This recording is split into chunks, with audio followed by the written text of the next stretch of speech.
சந்தோஷமா இருக்கிறீங்களா? நம்ம வந்து பார்த்தா அப்படி இல்லை சொல்லுங்களா? சந்தோஷமா இருக்கிறீங்களா இல்லையா? சத்தமா ராமேன்னு சொல்லுங்க பார்க்கலாம். ஆமென். இப்போதான் கன்னியாகுமரிக்கு ஒரு ஸ்டைல் இருக்கு, அது மாதிரி சொல்லுங்க. ஹalleluya ஹalleluya. மூணு நாள் தூத்துக்குடியில சத்தம் போட்டு throat full out, but I believe God is going to do something mighty in this place today. ஆண்டவர் அற்புதமான காரியங்களை இந்த இடத்துல செய்ய போறார் நான் விசுவாசிக்கிறேன். கொலோசியர் 2ஆம் அதிகாரம் 14ஆம் 15ஆம் வசனத்துல வாசிக்கிறோம்.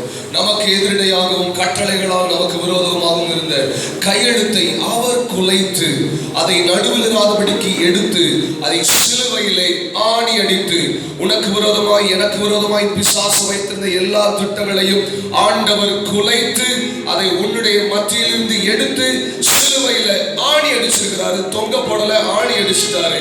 இதுல ஒருத்தர் கூட நரகத்துக்கு போக முடியாது.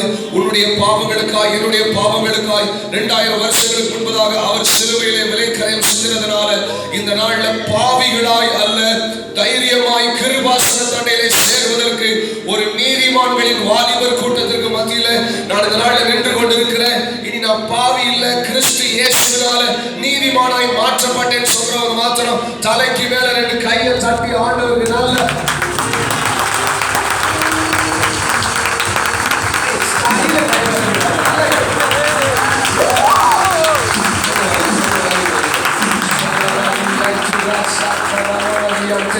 உங்கள் பாவங்களினாலேயும் மாம்ச விருத்த சேதனம் இல்லாமையினாலேயும் மரித்தவர்களாயிருந்த உங்களை அவர் தம்மோடே கூட உயிரோடு எழுப்பி, what I am speaking to you is you are a redeemed group.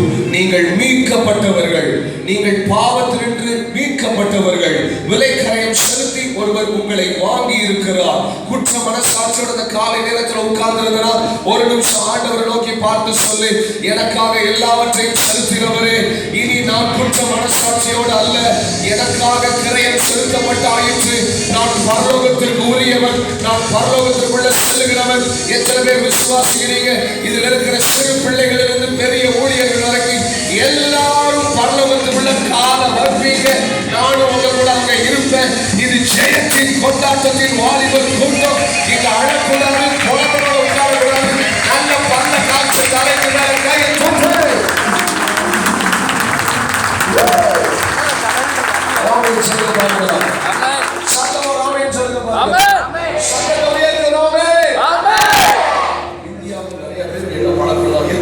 பாவிகள் அப்படின்னு உடனே கையை உயர்த்திடுவான். பெரிய தாழ்வான பாவி கையை உயர்த்திட்டாலே நரகத்துல ருசியாயிருக்கும். ராமன் சொல்லுங்க. நீங்கள் இன்னும் உங்களை பாவிகள் என்று சொல்வீர்களாகில், நான் சொல்லல, பவுல் சொல்றான், கிறிஸ்து உங்களுக்காய் மரித்தது வீணாய் இருக்குமே. இந்த இடத்துல இருக்கிற ஒவ்வொருவரை பார்த்து சொல்றேன், எனக்காக ஒரே ஒரு இயேசு கிறிஸ்து, எனக்காக ஒரே ஒரு ரட்சகர், எனக்காக ஒரே ஒரு தெய்வம், அவர் எல்லாவற்றையும் பொறுப்பெடுத்துக் கொண்டார். இனி நான் பாவி அல்ல, கிறிஸ்துவின் மூலமாய் நீதிமான். Only when you realize that you are a righteous person in the sight of the Father through His Son Jesus Christ. இயேசுவின் மூலமாய் பிதாவின் கண்களுக்கு நீயும் நானும் நீதிமான்களாய் நிற்கிறோம் என்கிற எண்ணம் என்றைக்கு உனக்குள்ள வருகிறதோ அன்றைக்கு உன் வார்த்தையில் பலம் இருக்கும், உன் ஊழியத்தில் பலம் இருக்கும், உன் தீர்க்கதரிசனத்தில்